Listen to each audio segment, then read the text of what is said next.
May 20, 2026, Miyerkules. Mainit ang mga naging eksena sa Senado nitong mga nakaraang araw dahil sa pag-iwas ni Senator Ronald Bato de la Rosa sa arrest warrant ng ICC. Kanina, tinanggihan na ng Korte Suprema ang hinihingi niyang TRO o Temporary Restraining Order laban sa pag-aresto sa kanya.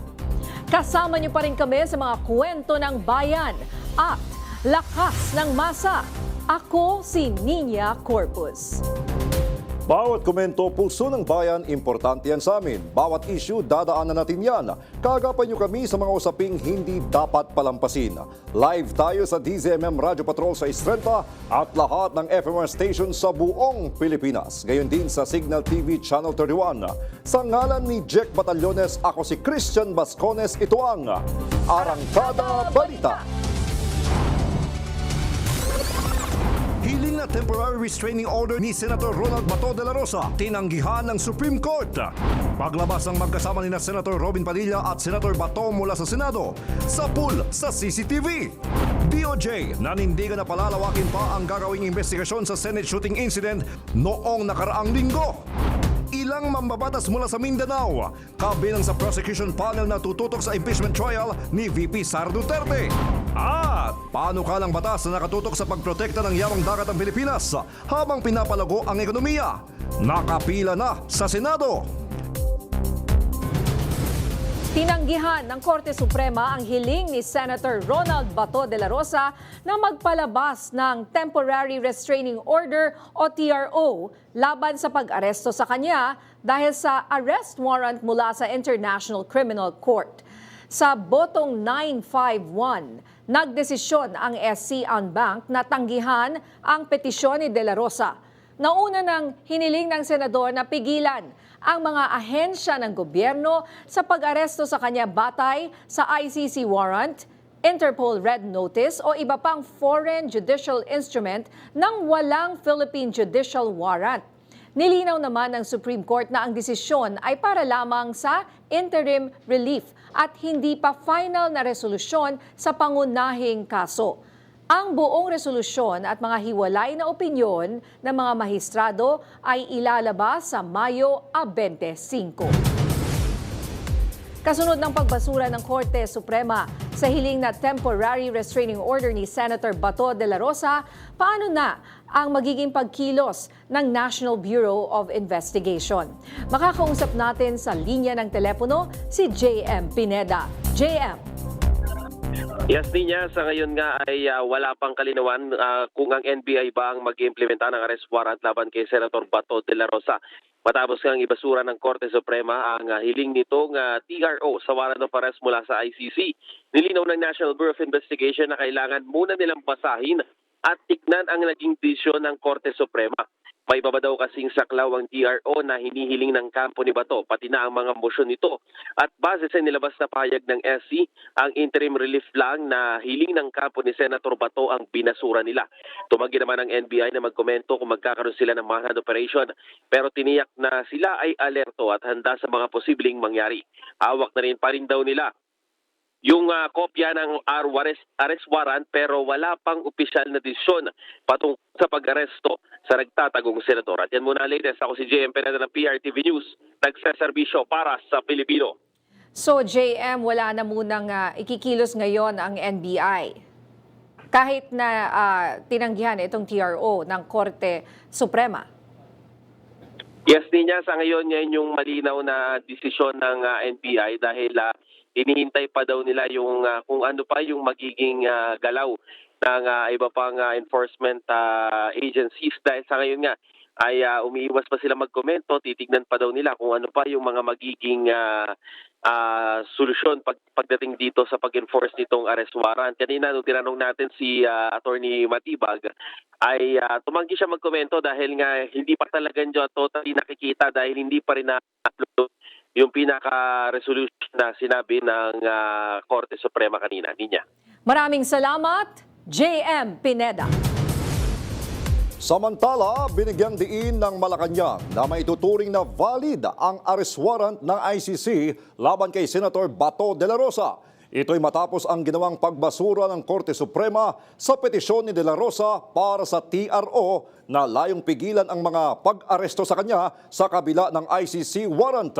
Sinabi ni Palace Press Officer Undersecretary Claire Castro na ang lahat ng interpretasyon at evaluation ng Supreme Court ay ibabato sa Department of Justice. Dismayado ang mga kaanak ng mga biktima ng drug war sa pagtatago ng tinaguriang pugante na si Senador Ronald De La Rosa. Sa panayam ng DZMM Radio Patrol sa Istrenta, sinabi ni ICC Assistant to Counsel Attorney Cristina Conti na mahalagang maaresto si De La Rosa para mabuksan na ang kanyang kaso sa ICC. Hindi rin aniya pwedeng itanggi ang pagkakaroon ng warrant of arrest ng ICC laban kay De La Rosa dahil may jurisdiksyon ng ICC sa member countries nito at maging sa dating member countries. Hindi rin kailangan ng kumpas ng local courts para arestuhin si De La Rosa dahil ang trabaho lang ng local courts sa ICC warrants ay beripikahin ang pagkakakilanlan ng arestuhin. Para sa mga biktima, source ito ng frustration, source ito ng kalituhan, at source ito ng galit. Kasi dadagdag mo pa yung layer na, eto na naman yung senador na sumweldo ng 6 na buwan kahit hindi pumapasok, abay. Ganun ulit, samantalang sila, no work, no pay. Inirekomenda ng Criminal Investigation and Detection Group ang pagsasampa ng reklamong paglabag sa Private Security Services Industry Act laban kay suspended Senate Sergeant at Arms Mau Aplasca dahil ito sa pagpapaputok ng baril sa Senado noong May 13. Kaninang umaga, dumating ang mga tauhan ng Senado sa tanggapan ng CIDG sa Camp Crame para sa investigasyon sa nangyaring shooting incident sa Senado. Dumating din ang kasalukuyang Senate Sergeant at Arms Officer in Charge na si Manuel Parlade, isang CCTV operator at mga tauhan ng OSAA. Si Parlade ang itinalagang OIC matapos suspendihin si Aplasca. Mainit na usapin pa rin ang nangyaring pamamaril sa Senado. Balikan nga natin ang mga pangyayari, pati ang kuha sa CCTV na nagpapakita ng umano'y pagtakas ni Senator Ronald De La Rosa mula sa Senate Building. Nagbabalik si JM Pineda. Area kung saan nag-disburse ng firearm. Ilang minuto bago ang shooting incident sa loob ng Senate Building, makikita pa sa CCTV ng GSIS Building ang pag-iikot ng mga NBI agent na malapit mismo sa lugar kung saan nagkaroon ng putukan.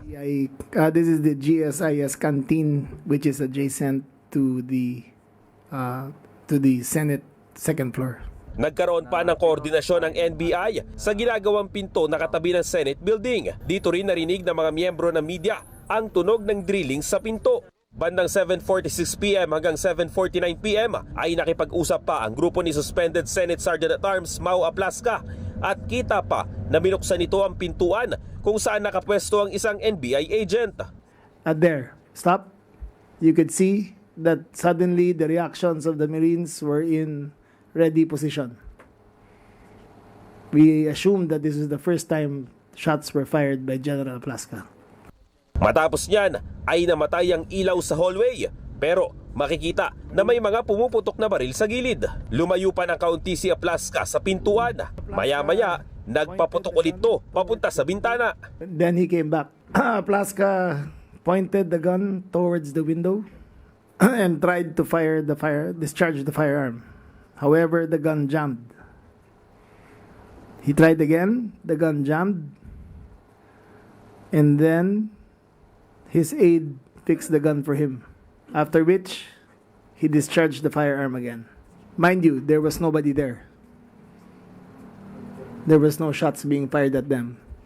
3 minuto rin nagtagal ang putukan bago umatras ang grupo nila Aplasca. Makikita rin sa CCTV ang paglapit ng mga media at kaunting kumusyon. Pinipigilan pa ng mga tauhan ng Office of the Senate Sergeant at Arms ang mga miyembro ng mga media.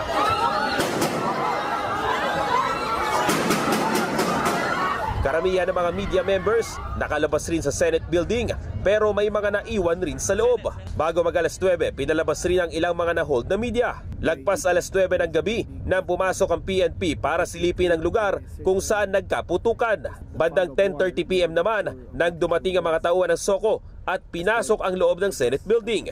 Makalipas lang ang ilang oras, sapul rin sa CCTV si Senator Robin Padilla bandang alas 2:30 na madaling araw na papunta sa parking lot. Kasunod niya ang isang babaeng nakakap at si Senator Ronald Bato de la Rosa na naka-jacket at cap. Sa isang anggulo pa ng CCTV, kita na pumasok si Senator Padilla at Senator de la Rosa sa isang puting SUV at ayon sa DILG, ito ang naging escape vehicle ni De La Rosa sa Senado. Ang SUV rin na yan ang nakuha na ng PRTV News na lumabas sa parking lot pasado alas 2:30 na madaling araw noong May 14. Ako si JM Pineda ng PRTV News, nagseserbisyo para sa Pilipino. Palalawakin pa ng Justice Department ang investigasyon sa nangyaring pamamaril sa Senado. Tutukuyin ang mga naging galaw at komunikasyon ng security hanggang sa pagtakas ni Senator Ronald De La Rosa mula sa kustodiya ng Senado. Yan ang umaarangkadang balita ni Willie Delgado Jr. Walang nangyaring pag-atake sa gusali ng Senado. Ito ang buod ng investigasyon na ginawa ng Philippine National Police. Ipinakita ni PNP Chief Director General Melencio Nartatis Jr. ang timelines ng gabing mangyari ang di umano'y barilan sa pagitan ng mga tauhan ng Senate Sergeant-at-Arms at sa tropa ng NBI. For the record, all evidence points that there was no attack on the Senate. They were dressed as NBI agents, clearly identified, nakalagay, but none of them had tactical gear with them. They did not have a battering ram. They did not have provisions for shaped charges to breach any door. Gate ni DILG Secretary John Vic Remulla, kung titingnan mabuti ang laman ng CCTV, ang sinuspending Senate Sergeant-at-Arms na si Mau Aplasca ang unang nagpaputok sa tauhan ng NBI. Bago ito, makikita si Aplasca na pinaghanda ang kanya mga tauhan, mga sundalo at ilang pulis. According to testimony of General Aplasca himself, he opened the door and he asked, "Sino ka?" The agent identified himself as NBI. Shortly thereafter, he fired three shots into the, not exactly to the direction, but three shots towards the to the vicinity of the NBI agent. Ipinagtaka naman ni Remulla kung bakit kailangan pang ibandera ni Aplasca sa media na tila sasabak sila sa gera. Inuuna daw dapat ang kaligtasan ng mga sibilyan sa mga ganitong pagkakataon. We are preparing the complete video. Kasi what they did, they spliced the videos and they just selected the videos that will support their narrative. And I think it's not correct. Humingi daw ng security assistance ang GSIS sa NBI, kaya may operatiba sa lugar. Sa takot kasi nalusubin sila dahil tila nagtatawag na ng people power si Senator Bato de la Rosa ng gabing yon. 44 na basyo ng bala ang narecover mula sa 4 na klase ng baril. 23 sa mga ito ay pinaniniwalaang mula sa baril ni Aplasca. Palalawakin naman ng DOJ ang investigasyon sa insidente. Aalamin din ang mga naging pagkilos at komunikasyon sa mga nasangkot na grupo hanggang sa pagtakas ni Senador Ronald De La Rosa mula sa kustodiya ng Senado. Tinitingnan nga nung panel natin, based on my order, is not only for the May 13 and May 14. Ang pinatitingnan natin, look at the totality of circumstances. Ipinakita rin ng DILG ang isang kulay puting SUV na nakarehistro kay Senator Robin Hood Padilla. Malaki kasi ang paniwala na dito sumakay si De La Rosa sa kanyang pagtakas palabas ng Senado. Ako si Willie Delgado Jr. ng PRTV News, nagseserbisyo para sa Pilipino. Baluarte ni Vice President Sara Duterte ang Mindanao. Pero 2 mambabatas mula sa Rio na ang kabilang sa miyembro ng House Prosecution Panel na haharap sa Senado para sa impeachment laban sa pangalawang Pangulo. Kilalanin natin sila sa umaarangkadang balita ni Mari Ocampo. Hindi magpapatinag ang mga Mindanawang miyembro ng House Prosecution Panel kahit ulanin ng batikos at fake news sa nalalapit na paglilitis kay VP Sara Duterte. handang humarap sa Senado sina Cagayan de Oro Congressman Lordan Suwan at Bukidnon Congressman Jonathan Keith Flores na kapwa-bahagi ng House Prosecution Team. Sa press conference ng mga taga-usig, inamin nilang isa sa pinakamalaking hamon sa paparating na impeachment trial ang pagkalat ng fake news at mga naratibo na layong magkawatak-watak ang rehiyon. Because we are talking about accountability here, and accountability does not respect regional bias. So, dapat yung totoo ang manaig. Ayon kay Congressman Suwan, hindi dapat pagsabungin ang mga rehiyon dahil nakasalalay dito ang pananagutan sa pondo ng bayan. My being a Mindanaoan is precisely the reason why I take this duty very seriously. And I believe that no region, whether it is Luzon, Visayas, or Mindanao, no family, no official should be elevated above the Constitution or even above the investigations of the COA.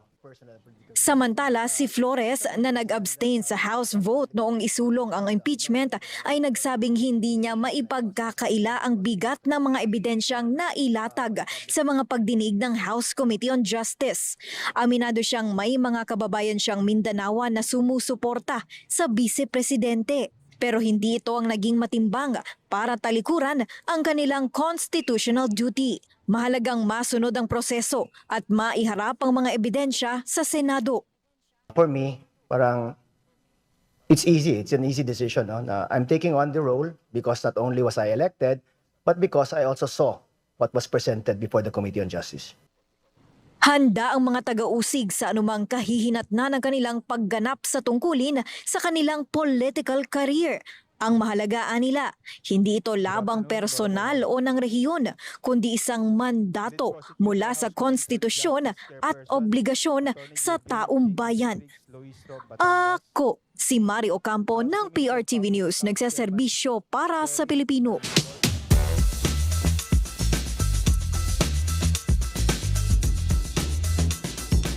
Tinanggap na ng Office of the Vice President ang mga summons na inilabas ng impeachment court. Ano na ang mga susunod na hakbang? Alamin natin yan mula sa isa sa mga prosecutors ng impeachment trial ni Vice President Sara Duterte na si Bicol Saro Party List Congressman Terry Ridon. Magandang gabi po, Congressman Ridon. Magandang gabi. Maraming salamat sa pag-imbita. Kong Terry, reality check lang muna yung una kong tanong. Sabi nga dyan sa batas, 16 votes ang kailangan ninyo para makonvict si VP Sara Duterte. Ngayon, pag tinitingnan po natin yung Senado, ang gulo-gulo po, parang hindi mo maintindihan yung kanilang pagkawatak-watak. May solid Duterte block, meron po tayong independent block, tapos may mga pagpapalit sa liderato na hanggang ngayon ay marami pa rin nagsasabi na baka mapalitan rin ito anytime, no? Very, very unstable. So sa totoo lang, Congressman Terry, saan niyo po kukunin yung 16 magic votes na yan? Kukunin pa rin po ito doon sa 24-person Senate po natin. No? So, irrespective naman po of the leadership changes and concerns, no? We will still have to convince at least 16 senator judges po to convict the Vice President. And I'm quite certain po with the evidence that we have, tingin ko naman po makukumbinsi po yung po at least 16 senators, judges po natin, pagka po pumasok na po tayo sa trial itself. So you are confident that you will get the numbers at the end of the day? Tama po yun. Tingin ko naman ho, kung ano man ho yung galawan po sa Senado, it is extraneous to the issue of public accountability in the Senate impeachment trial. No? So we have great faith that the Senate judges, when they look into the evidence, when they look at the entire process na pinasok po ng Kamara at syempre kahit po ng defense panel, sila ho yung magpapasya sa huli kung ano ba talaga yung magiging desisyon po nila batay sa konsensya, batay po sa ebidensya. Oo nga. Sana nga po lahat tayo ganyan ang faith sa Senado ngayon, no? Dahil iba-iba talaga ang ating pakiramdam sa mga nangyayari ngayon. Pero sa tingin niyo po, haharap ba si VP Sara sa impeachment trial? Well, sa totoo lang po, siya naman po yung magiging mapagpasya, no? Kung tingin po nila ay makakatulong yung kanya pong pagpapakita or pag-take ng witness stand dito po sa impeachment trial po niya, sila po yung mag-decide po niyan. So, we will leave it to the defense panel as to their strategy kung best po bang magpakita ang pangalawang Pangulo o hindi po. Oo, pero ano yan, kahit hindi siya magpakita, tuloy-tuloy pa rin ang trial at kahit mag-resign siya, tuloy pa rin ang trial. Pero tuloy ba kung sakali yung conviction, Congressman Terry? Siyempre, yung pong bagay na yan, sa dulo pa ho natin talaga yan mapag-uusapan. Pero I think for as long naman po as makapaglatag po ng ebidensya ang prosecution at yung kapuan po ng ebidensya kahit po sa depensa, tingin ko naman po mag-desisyon yung po ating mga senador, senator judges po natin towards convicting the Vice President. May isa pa po akong gustong linawin tungkol sa conviction. Does it mean na kapag na-convict na siya, ay automatic na ba na perpetually disqualified? O iba pa yon? Magkaibang usapin po yun. No? Yung po perpetual disqualification from holding public office, that is an entirely separate vote para po dyan sa impeachment trial po na yan. So, there will be a vote to convict or acquit, and then there will be a vote to perpetually disqualify an impeachable officer from holding public office. Let's say the scenario is that she's convicted, but she's not perpetually disqualified, so she can still run for any office in the future. Well, and then that will be the decision po of the Senate Impeachment Court. That is something that all of us will have to respect. Kasi, syempre, sila naman po sa dulo, yung pinakamapagpasya sa bagay po na ito. Okay, apuntahan na muna natin rin yung House panel po, no, that sabi nga ninyo, legally airtight ang impeachment ngayon kumpara noong 2025. Anong part po ba ng Articles of Impeachment ang masasabi ninyong pinaka-solid at pinakamahirap i-rebut ng depensa? Well, ang totoo naman po, yung pong apat po na grounds, no? Unexplained wealth, confidential funds misuse, yung po threats against the president at bribery. Lahat po yan ay meron pong solid po na ebidensya. No? Pero yung pong pagkakahanay po na gagawin po namin over the course of the trial ay una, threats against the president, unexplained wealth, confidential funds misuse, at bribery. Pero kahit alin po doon, tingin ko naman ho, we have a solid base, a solid body of evidence to basically convict the Vice President. Opo. Magawin naman po tayo sa Senado nun sa iyong opinion muna, no, Congressman Terry. Una, sa palitan dito ng liderato sa kritikal na oras bago mabuo ang impeachment court. At pangalawa, sa nangyaring putukan sa loob ng gusali ng Senado. Ano po ang masasabi niyo dyan? Well, ang totoo naman po, malaya po yung mga senador po na mag-desisyon, no, ng sarili po nilang liderato. So, wala naman po tayo masyadong opinion po dyan. They will have to decide the fate of their leadership. So, if that is Senate President Alan Peter Cayetano, then we will respect that decision po of an entirely separate legislative branch of government. Ito po yung una. Pangalawa, siyempre, inaantabayan natin yung pagtatapos ng lahat po ng pagsisiyasat dito po sa shooting incident sa Senado. Lalo tigit ay meron po mga House officials and staff na napasama nung pong panahon na yan. That was the time po that House officials were submitting the articles of impeachment. So, ang totoo naman pagka naging mapaminsala yung pong shooting incident, pwede nadamay yung pong makasamahan po namin sa Kamara. So, very much interested po yung House dito po sa katotohanan sa likod dito po shooting incident po na ito. Naniniwala po ba kayo na the Senate was under attack ng mga panahon yan? At tingin mo ba dapat ilabas lang lahat ng CCTV video sa mga pangyayaring yan? Well, I think hindi pa naman tapos na tapos. No? Ito po bagay po na ito. So, meron pa hong continuing investigation sa iba't ibang mga ahensya, katulad ng NBI, PNP, DILG. So, I think mas marapat po na antabayaran po muna natin yung pong pagtatapos nito po bagay po na ito. Kunin ko na rin po ang inyong opinion bilang abogado dahil may lumutang nga na video. Sinamahan ni Senator Robin Padilla papunta ng parking si Senator Bato de la Rosa at sa kanya raw SUV sumakay ito palabas ng Senado. Ano po ang liability dito ni Senator Robin? Ano bang maaring paglabag na ginawa niya dito na maaari siyang masampahan ng reklamo?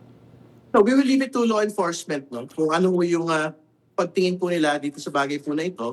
But very important po yung results po nitong Supreme Court resolution relating to the request for a TRO.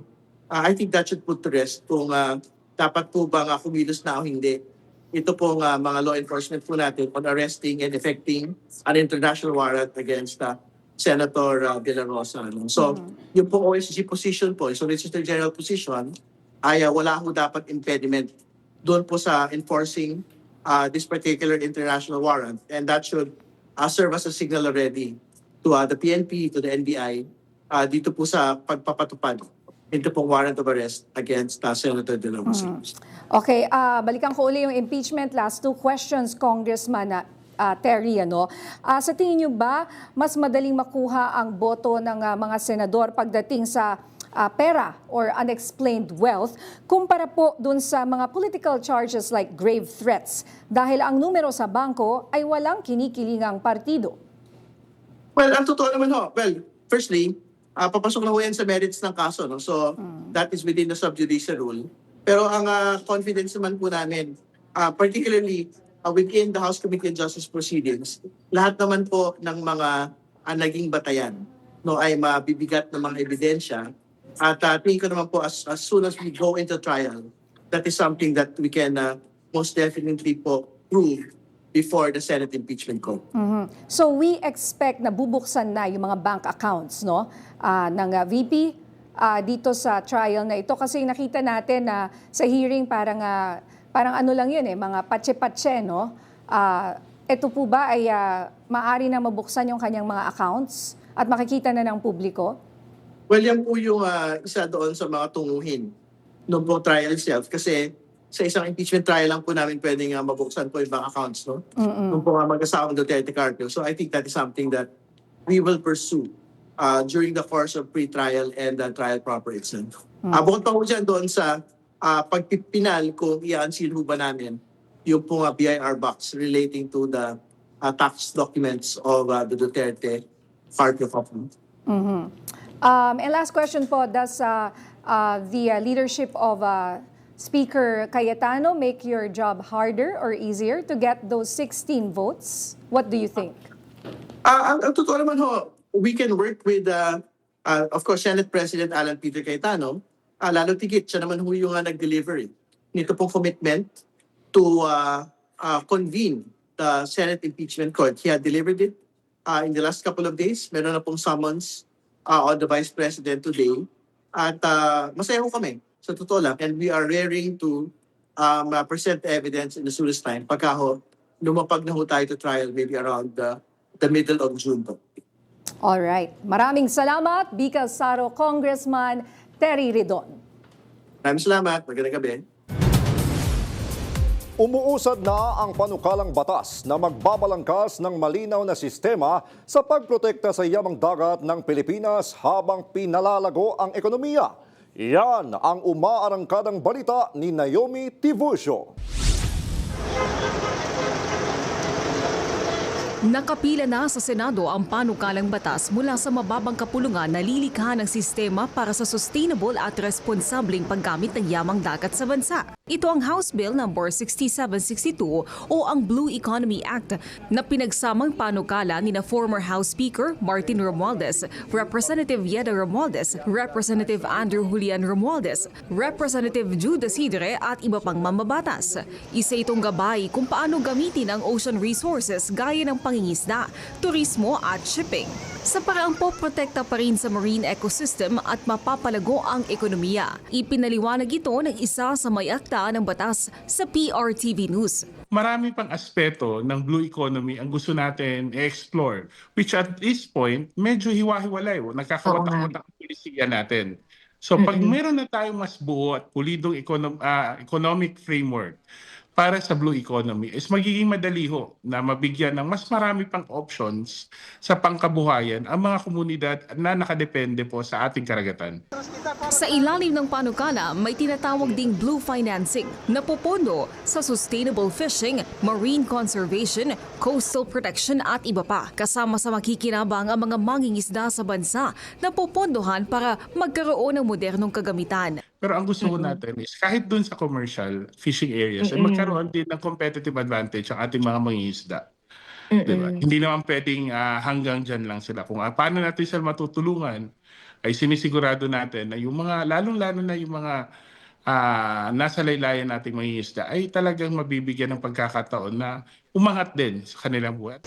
Bukod ba dito, magkakaroon din ng mga Blue Economic Zone na magbibigay insentibo sa mga negosyo na magtayo ng tanggapan sa piling lugar na inaasahan ding bubuo ng maraming trabaho. Oportunidad din ito para magamit ang potensyal ng mga yamang dagat sa West Philippine Sea. Magiging maganda para magkaroon tayo ng mas aggressive na economic and commercial activities dun sa West Philippine Sea, 'di ba? Kasi sa ngayon, dahil nga dun sa national security concerns natin, medyo nalilimitahan ang pwede nating gawin sa West Philippine Sea. Ako si Naomi Tiburcio ng PRTV News, nagseserbisyo para sa Pilipino. Naging emosyonal si Senador Pia Cayetano nang sumagot sa mga naging pahayag ng kapwa-senador kaugnay sa nangyaring putukan sa Senado noong isang linggo. Live mula sa Senado, may umaarangkadang balita si Angela Babad. Angela? Christian, matapos ang isang linggo ng nangyaring kaguluhan dito sa Senado, nais ng ilang mga senador na pag-usapan ang insidente at siguruhin na hindi na ito mauulit. Halos isang linggo na ang nakalipas pero hindi pa rin mapanatag ang kalooban ng ilang mga senador kaugnay sa naganap na putukan sa loob ng mataas na kapulungan. Hindi maliit na bagay ang nangyari dito at lalong hindi dapat inaasa sa mga Facebook Live, press conferences at media interviews ang pagtatahi-tahi ng mga pangyayari. Ganito na ba talaga kababa ang inabot ng ating politika sa Pilipinas? Ito na ba tayo, Mr. President? Ito ang mga katagang nagdala kay Senator Pia Cayetano na maging emosyonal bunsod ng nangyaring putukan sa Senado noong May 13. Naging emosyonal si Cayetano nang marinig ang privilege speech ni Senator Risa Ontiveros. And as I said, 2 pintuan ang nagpo-protect sa akin sa putukan. Pero yung media, yung Senate staff, yung hindi naman makauwi dahil sila ang security, sila ang elevator women and boys natin, nandoon po sila. So dear colleagues, napakarami nang nangyari. And one more thing, wala ho akong sinisisi. Pero nung pagkatapos ng lahat, pagtingin ko ng group natin, yung dating majority group, walang ni isa sa inyong nangamusta sa amin. Pero paglilinaw ni Ontiveros, hindi niya kinikwestiyon ang mga pinagdaanan ng mayoryang nasa Senado nang nangyari ang kaguluhan, kundi ang mandato at aksyon ng Senado matapos ang insidente. Dahil sa kabi-kabilang sentimiento sa insidente, napagkasundoan ng mga senador na sa Lunes na ito pag-usapan at dalhin sa plenaryo. Christian, kaugnay pa rin noong insidente noong May 13, muling iginiit ni suspendidong OSAA Chief Mau Aplasca na noong mga panahon na iyon ay under attack talaga ang Senado. Anya maglalabas rin sila ng hiwalay na kopya ng CCTV footage. Samantala sa mga panahon namang ito ay nagkakaroon ng All Centers Caucus kung saan kanilang pinag-uusapan yung magiging kalendaryo ng impeachment case laban kay Vice President Sara Duterte. At yan muna ang latest mula dito sa Senado. Balik sa inyo dyan, Christian. Maraming salamat, Angela Babad.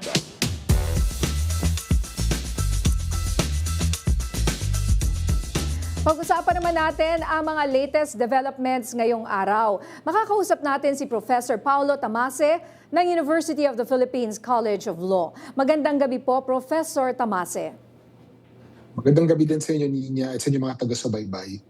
Professor, unahin natin ang Korte Suprema. Hindi naglabas ng TRO para sa pagpipigil ng arrest warrant kay Senator Bato de la Rosa. Ano po ang ibig sabihin nito? Kahit saan ba pwede nang arestuhin si Senator Bato? So normally, kapag nag-deny ng TRO ang isang korte, ibig sabihin nun ay hindi pinipigilan yung panig na respondente doon sa application para sa isang TRO. So normally, pwede na sanang magpatuloy nung planned na action yung panig na yun. In this case, yung executive department sa pag-aaresto. Siguro ang caution ko lang ay hindi pa kasi lumalabas yung resolusyon ng Korte Suprema. So marahil mayroong lengguwahe o language nung actual resolution na baka dapat tignan muna sa Lunes bago siya arestuhin. That said, medyo unusual din yung ginawa ng Korte today na naglabas kasi siya ng TRO or denial via press release na hindi nagpapaliwanag. Kadalasan sa press releases ng Korte may kaunting paliwanag din kung bakit ganito yung ruling niya. So medyo hindi din tayo sigurado sa kahihinatnan nito. So medyo malabo. Kahit na nagsabi ng TRO, hindi natin alam kung ano ba ang ibig sabihin talaga nitong TRO na ito. Paano kaya kung nasa loob pa ng gusali ng Senado si Senator Bato? Maaari pa rin po ba siyang maaresto? Well, kung nasa loob siya ng gusali, then mauulit na naman yung nangyari noong Lunes kung saan essentially may standoff between yung Senado na nag-claim ng protective custody laban sa kanya at yung mga ahente ng Executive Department na sinusubukan siyang arestuhin. So yung, to be clear, yung pag-deny ng TRO, kahit papaano nalinawan yun na hindi natin ina-expect yung Korte Suprema na pipigilan yung aresto at least in the next few days until lumabas yung desisyon niya doon sa kaso, yung pinal na desisyon. Pero mahalaga talaga sa mga ganitong bagay yung lengguwahe nung lalabas na resolusyon sa Lunes. So baka isa yun sa mga bagay na kailangan natin ng tabayanan. Oo, okay. Ito naman pong issue kay Senator Robin Padilla. Inilabas na ang video ng kanyang pagtulong kay Senator Bato. May naging paglabag ba si Senator Robin sa pagtulong kay Senator Bato?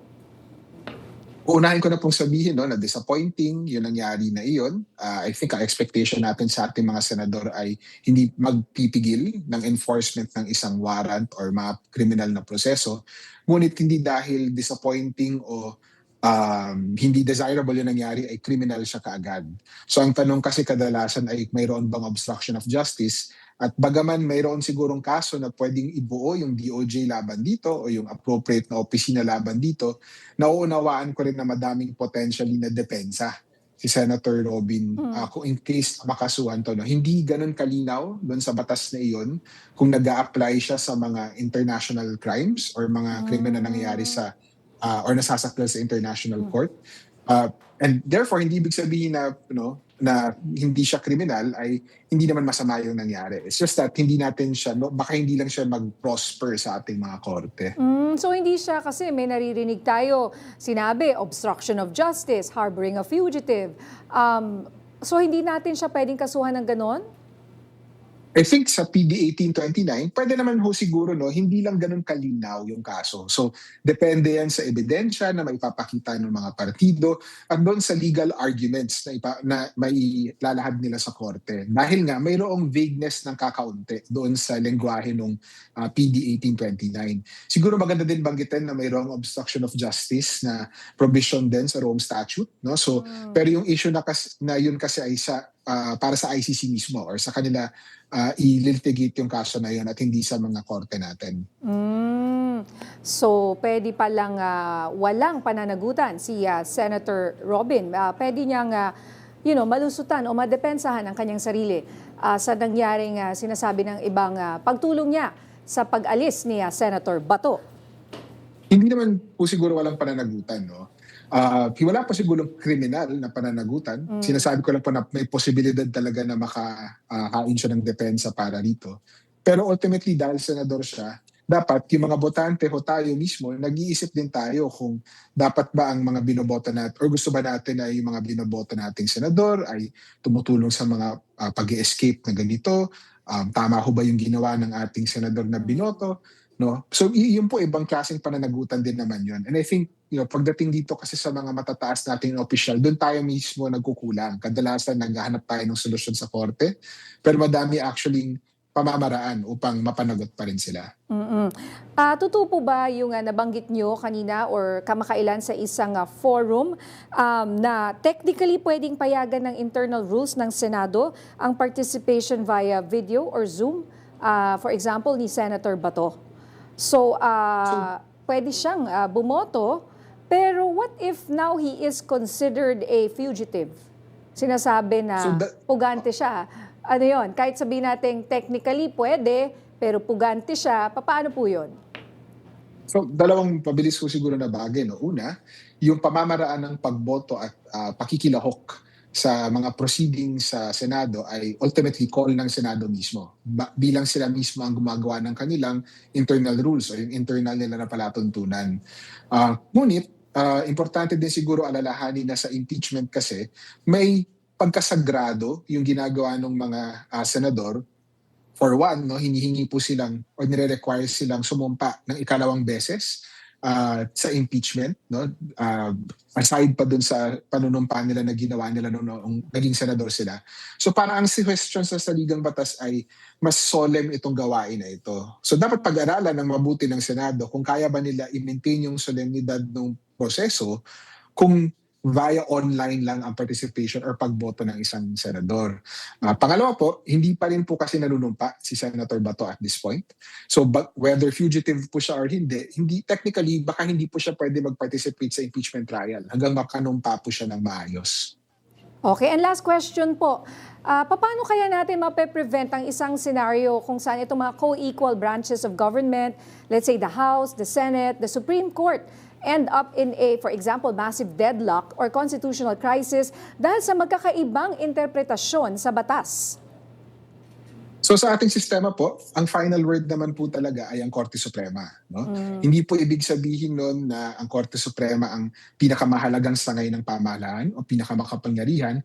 Ibig sabihin lamang na sa disenyo ng ating sistema, kung may hindi pagkakasundo ang mga sangay ng pamahalaan, sila po ang last word.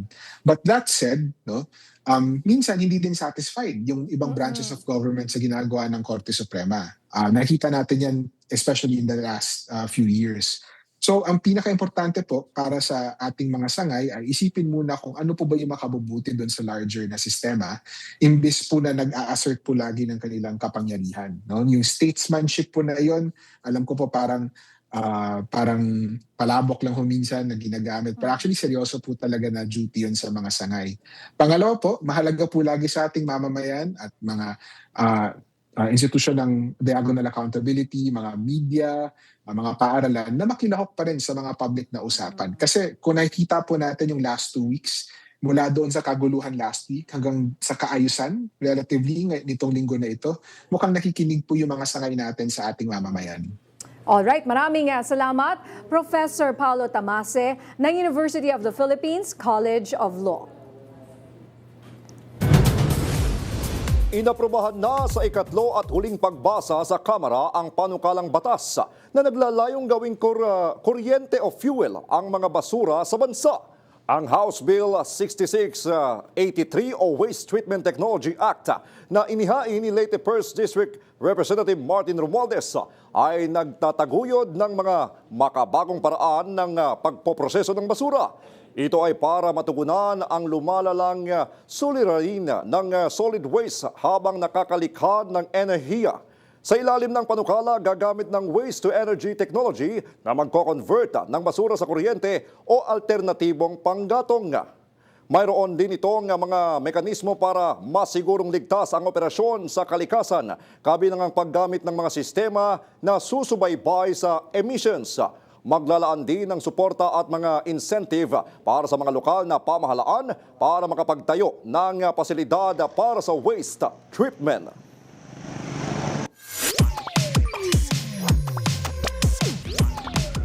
Balitang showbiz muna tayo mula sa ating Beshi ng Bayan, Jai Ho. Hi, Jai. Hi, Miss Nins. Hi, Christian. Hi sa lahat ng ating mga karangkada. Heto na nga ang latest na umarangkadang showbiz balita. Nakasama natin ang kapamilya Supreme Idol at blockbuster superstar Daniel Padilla sa isang event kamakailan at agad din nating inalam ang mga detalye ng kanyang mga bagong proyekto. Pati na nga ang say niya sa pagpasok ng kapatid na si Lela Ford sa showbiz. Alamin natin lahat ng detalye dito lang sa Joy Hot Exclusives. Inalam natin mula mismo kay Daniel Padilla ang masasabi niya na mula noon at magpahanggang sa ngayon, mainit at tila hindi pa rin nagbabago ang hiyawan at pagtanggap sa kanya ng kanyang mga tagahanga. Siyempre, very thankful sa lahat ng nagmamahal ng patuloy at maraming pang aabangan ang mga tao sa atin. Sa naging panayam kay Daniel Padilla, nadula sa pagsagot ang aktor sa bagong proyekto na kanyang pinaghahandaan. Tila nga tama ang hinala ng mga fans na magkakaroon ng Incognito 2. Yeah, parang nag-usapan sa kapitid para hindi ituloy. So, ituloy natin yan. Pero pa rin, same place, same time. Samantala, diretsahan at game na game naman na nag-share si DJP ng kanyang naging paggabay at pagsuporta sa pagpasok ng bunsong kapatid na si Lela Ford. Sa panayam, tahasang sinabi ni DJP na wala siyang nilabas na kahit anong pera para ipanalo ang kapatid at sinabing sa pagiging totoo ng kanyang kapatid kaya naman proud siya sa ipinakita nito habang nasa loob ng bahay ni Kuya. Ngayon na nagsisimula siya, marami pa siya may experience. Diba? I'm just very proud of her now kung paano niya dali ng sarili niya, kung paano siya sa mga kasama niya, at kung paano niya atakihin tong trabaho na to. At yan na muna ang latest sa mundo ng showbiz. Ako nga po ang resident karangkada ninyo pagdating sa mga hottest and exclusive ganap sa mga paborito nyong artista. Ang nag-iisang beshi ng bayan para sa Joy Hot Exclusives. Balik sa inyo, Nina and Christian. Uy, Jai Ho, I love it na color coordinated tayo, di ba? Wala sa GC si Christian. Yun na nga. Salamat, Jai Ho. Salamat. Ininspeksyon ni Pangulong Ferdinand Marcos Jr. ang drainage project sa Araneta Avenue para sa programa ng kanyang administrasyon na Oplan kontra Baha. Narito ang reporta. Habang bumabaha ng mga issue sa politika, business as usual pa rin si Pangulong Ferdinand Marcos Jr. at personal na tinutukan ang mga problema sa literal na baha sa Maynila. Tuwing umuulan sa Araneta Avenue, Quezon City, ganito ang sitwasyon. Umaalingasaw ang masangsang na amoy dahil sa nagkalat na basura bunsod ng baha.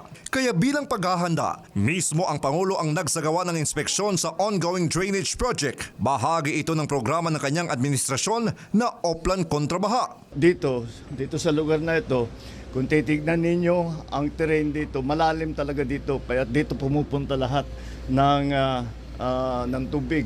At kahit kaunti lang ang ulan, nandito na kagad yung tubig. At pagka malakas ang ulan, lumalampas daw sa tao yung lalim ng tubig.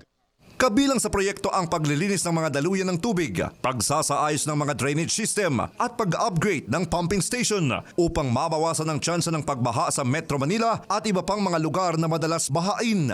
Pinondohan ang proyekto ng halos 500 milyong piso sa ilalim ng Fiscal Year 2024 General Appropriations Act. Nagsimula ito noong Marso 2025 at target na matapos sa susunod na linggo. So these are the strategies that we're employing. Isa lang ito, napakarami ng ganito na ginagawa natin around Metro Manila at saka sa buong Pilipinas. And that is our way to find a way to flood control. Bago umalis, nakipag-usap din si Pangulong Marcos sa ilang residente sa lugar at tiniyak sa kanila ang patuloy na hakbang ng pamahalaan para mapabuti ang flood control sa kanilang komunidad. Isa ka ba sa mahilig mag-museum hopping? Pwede nang bisitahin ang Museo del Galion, kung saan tampok ang ating pagkakakilanlan bilang isang maritime nation. Alamin natin ang detalye sa umaarangkadang balita ni Justin Ignacio.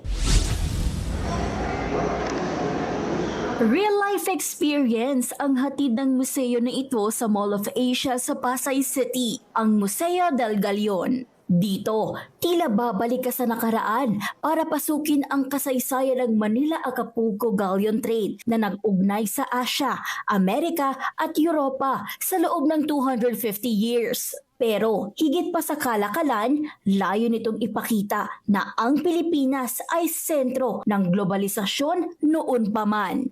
Ayon kay Managing Director Victor Helano, mahalagang maipakita ang papel ng mga Pilipino sa likod ng dambuhalang galyon na ito.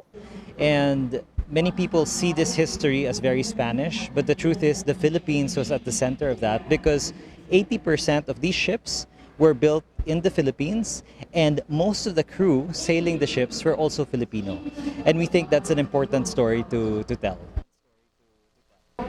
Andito ako sa main deck ng galyon kung saan dito sa taas makikita nyo ang helm o yung timon. Ito yung pinakamanibela ng galyon. Kung mapapansin nyo rin ay may nakapaikot na LED screen dito na naka-flash yung night sky, yung mga stars at na tila magbibigay sa'yo ng real life experience na kapag nandito ka, para kayong umaandar. Pero alam nyo ba na 176 sa 181 na naitalang galyon sa kasaysayan ay binuo sa mga shipyard sa Cavite at Bagataw gamit ang ating mga native hardwood gaya ng Nara at Molave. Sa ikalawang palapag ng galyon o ang gun decks, mayroong mga interactive display kiosk. Ituturo sa iyo nito kung paano gamitin ang compass na nagsisilbing GPS nila noon. Maituturo rin kung paano bumuo ng galyon. Kung may isang mahalagang mensahe na nais ipahatid ang museo, It would be that we have been and continue to be a very important part of the global economy. And we just want to show our importance in global history and even in global commerce today. And we want everyone that visits the museum to be very proud to be part of that heritage. 675 pesos ang entrance fee ticket para sa mga adult, habang may special rate sila na 275 pesos para sa mga public school students at teachers. Ako, si Justin Ignacio ng PRTV News, nagseserbisyo para sa Pilipino. Mabisita nga yan, no? Ang gandang puntahan, lalo na kung kasama mo yung mga chikiting, no? Marami matututunan. At sabi nyo kanina. Oo nga eh, may talagang, yes, yung suot ko po ngayon, noong unang panahon, etong fabric na ito na ginagawa ng ating mga weavers po, no, ay ginamit na layag or sails ng mga galyon or yung mga malalaking barko. Dahil matibay siya, tsaka yung ganyang klaseng nakakalula, nakaka-confuse na ay para ma-confuse daw yung mga espiritu noong unang panahon. Dami pinagdaan. Kaya sabi ko nga sa'yo, I'm wearing our heritage. Ayan. Ang mga umarangkadang balita ngayong araw. Ako si Nina Corpus. Sa ngalan ni Jack Batallones, ako si Christian Bascones para hindi mahuli sa usapan. Kapit lang hanggang sa susunod na Arangkada Balita.